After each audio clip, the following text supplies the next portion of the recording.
Let me move to general ethical principes. I believe that the two sessions yesterday, the speakers has been laid out thoroughly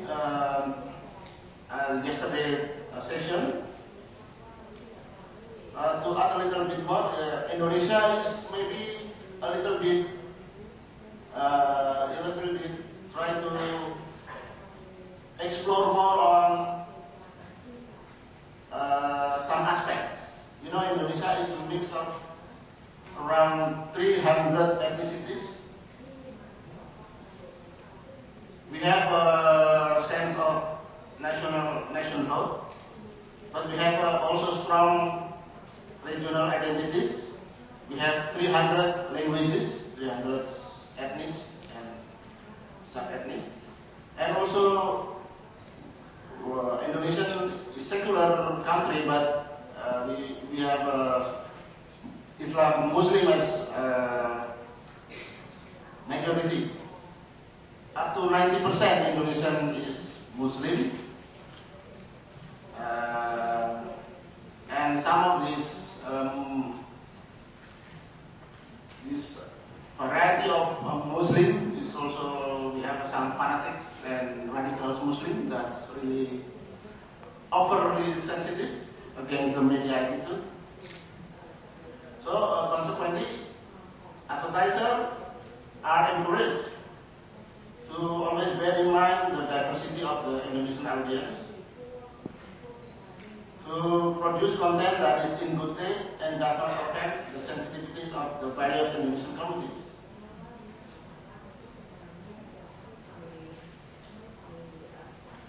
To be sensitive on the pluralistic society is very important in general ethical principle of some ethical code. And also to preserve the Indonesian culture is also underlined. And the other thing I think is the same with any other ethical codes. To protect children's rights is also very important, and to eliminate exploitation and pornography. Even maybe in the world, Indonesia is the only, I don't know, maybe the only country that has pornography act, pornography law. I don't know, maybe whether Thailand has this ridiculous law. The name of the law is Pornography and Porno Action Law. It's very hilarious.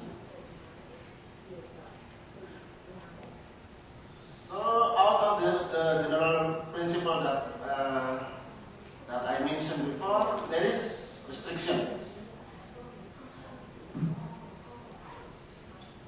I think it's not that different with any restriction in the other countries.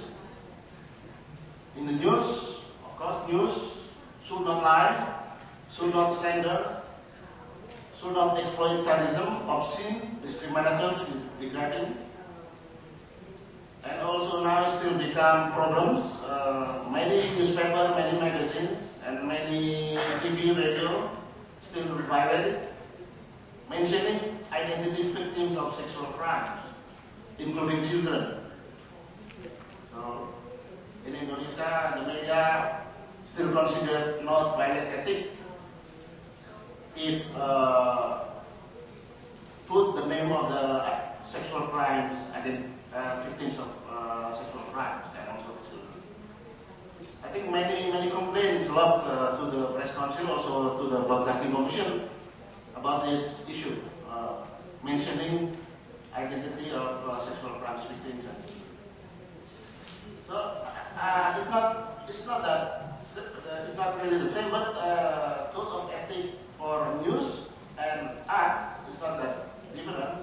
Of course, that in the advertising code of ethics in Indonesia, alcohol, gambling, and firearms and religion is totally prohibited. You cannot make any advertising on this issue.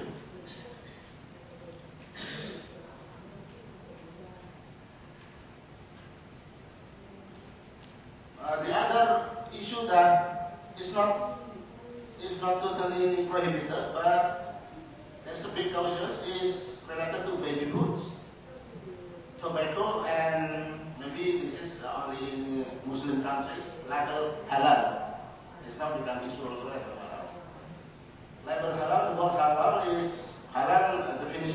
permissible or legal by Islamic law.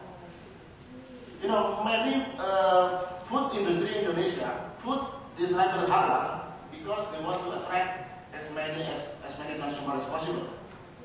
If you not put halal label, it means that it's very few consumers would like to buy or consume the product. So this label halal, the word halal, can only be used for food products that have received an official certificate from the Indonesian Ulama Council. So this Ulama Council has now become rich because issuing this halal license.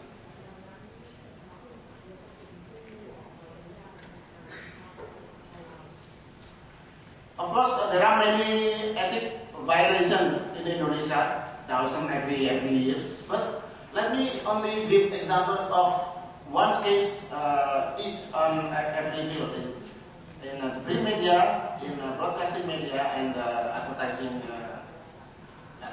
field. So one of the biggest cases that the press council handled in responding of complaint is in last year, 2012. We have complaint from one of the consultant, public relation consultant that was hired by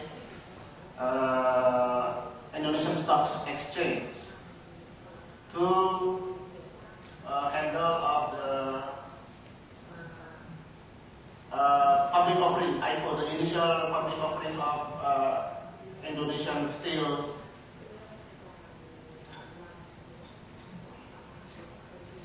So the press council, out of this complaint,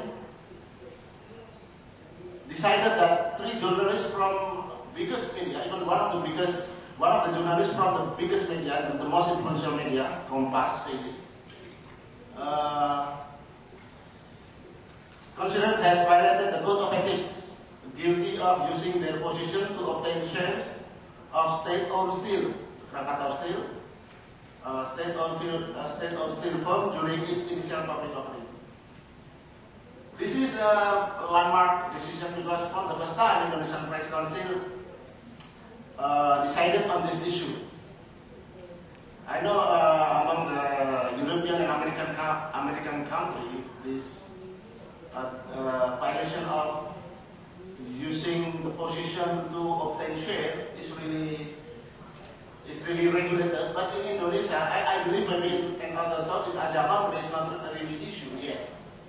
But in Indonesia, it's become the case because it's very blatant. Because we realize that some of journalists who always have a coverage in the Indonesian Stock Exchange, you see most of them use their position to buy shares, which is this is against the code of ethics.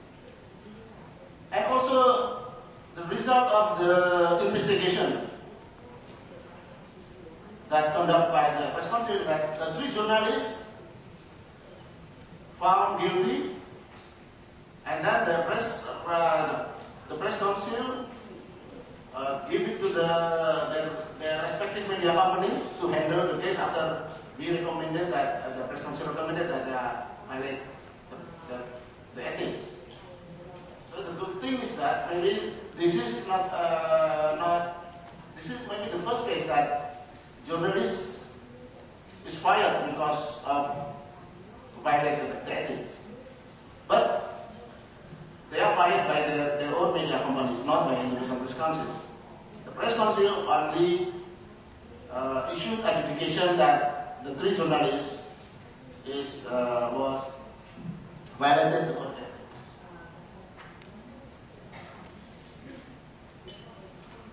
So the Press Council, Indonesian Press Council is quite busy. Each year we receive more or less 500 complaints every year.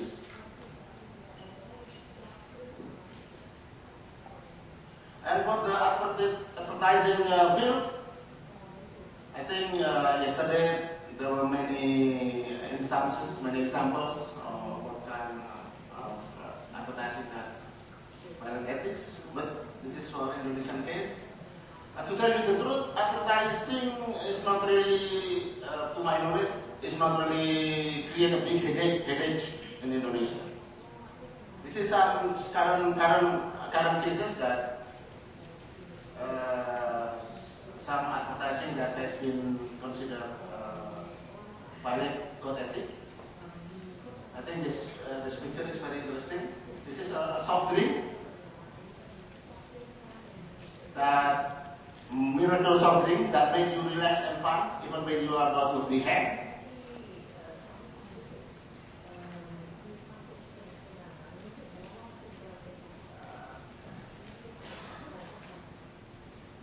And then the other cases is milk advertising that made a young boy stronger and capable to carry his father in his back. Other cases is soap, the lifebuoy soap that recommended by health practitioner, doctor and nurses. As yesterday also mentioned that it's prohibited to use any professionals to advertise products. And then other advertising is sausages that made the children who ate it will grow taller and stronger. So in the advertising, a boy ate sausages, so nice so good. The name is so nice so good, and then suddenly he's grow taller. It's like miracle. So Indonesian Advertising Council not received many complaints compared to Broadcasting Commission and Press Council. It's only less than 200 every year. It's not that busy compared to the Broadcasting Commission and Indonesian Press Council.